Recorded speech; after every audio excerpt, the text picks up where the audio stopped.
nous venons de procéder au lancement officiel de notre programme de prévention et de lutte contre la cystite. En partenariat avec Iris Mondial, dont le représentant est ici présent, et aussi de l'association Les Enfants du Wallon. Donc il faut dire que ce programme est financé par le programme québécois de développement international à hauteur de $200 000 canadiens. Mais avant ce programme, avant le lancement de ce programme, il a fallu achever les travaux de ce centre que l'ASB avait entamé il y a 10 ans sur fonds propres. Donc cet achèvement a pu se faire grâce à l'appui de nos partenaires, les Enfants du Wallon. Maintenant, comme je l'ai dit tantôt dans mon propos, ce programme consistera à développer 3 volets.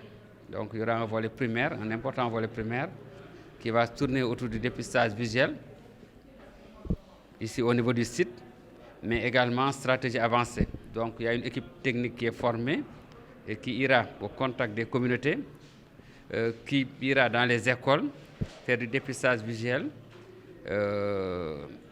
Mais à côté aussi, il y aura beaucoup d'informations et de sensibilisation et de formation aussi, des relais. Et à ce jour, nous avons déjà formé 150 enseignants entre l'UFR des sciences de l'éducation, de la formation et du sport et des enseignants de Saint-Louis commune. De même, 100 Badianou Gox aussi ont été sensibilisés et formés à la santé oculaire.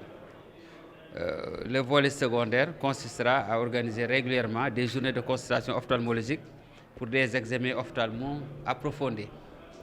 Et enfin, un volet tertiaire qui consistera à offrir gratuitement des chirurgies de cataracte et de ptérygium aux nécessiteux. Voilà en gros en quoi consiste ce programme. La santé oculaire constitue un peu le parent pauvre des programmes de santé. Bon, comme on le dit souvent entre nous, jusque-là c'était considéré peut-être comme une spécialité de luxe. Bon, maintenant, on assiste à une démocratisation du port de lunettes. Tout le monde porte des verres correcteurs parce qu'il y a plus de gens instruits. Donc, ce qui fait que jusque-là, par rapport à la demande, il y a une rareté de l'offre. Il y a des régions entières où vous ne trouverez aucun médecin ophtalmologiste. Les structures, ce qui fait que les structures sont débordées.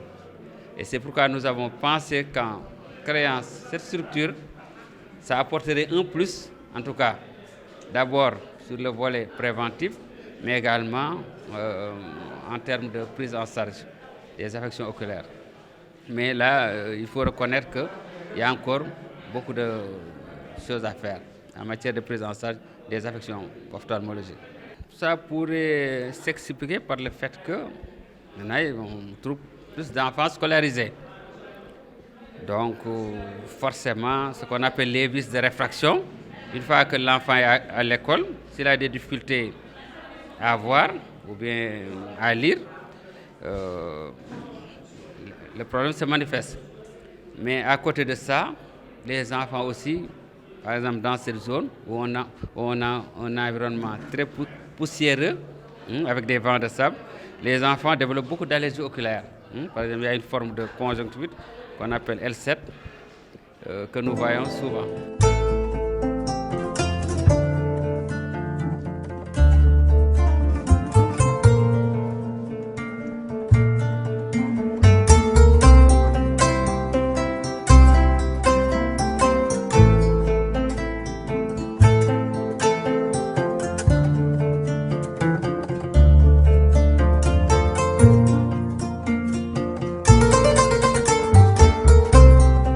D'abord, mon séjour qui s'achève a duré 3 semaines.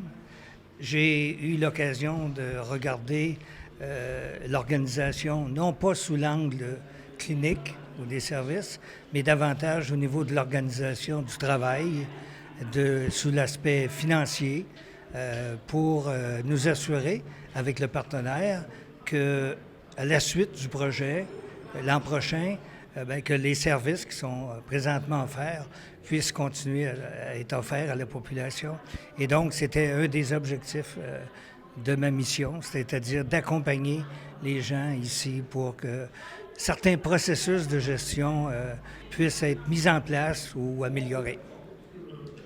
Écoutez, d'abord, avant même le projet, il faut rappeler qu'en 2018, il y a une trentaine de personnes du Québec composées d'opticiens, d'optométristes, d'infirmières et d'une foule, finalement, de gens qui sont compétents et qui travaillent dans le domaine de la santé des yeux, sont venus ici.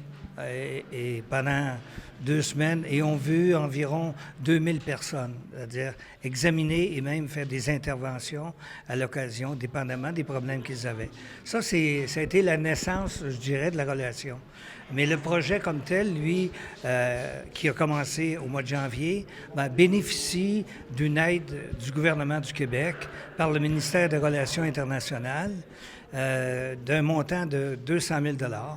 C'est-à-dire, je crois, 90 millions de CFA sur une période de 2 ans.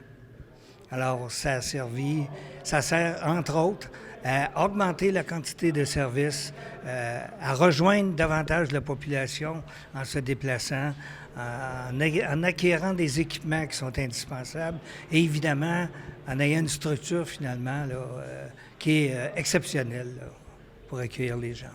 Merci. Bienvenue. Merci.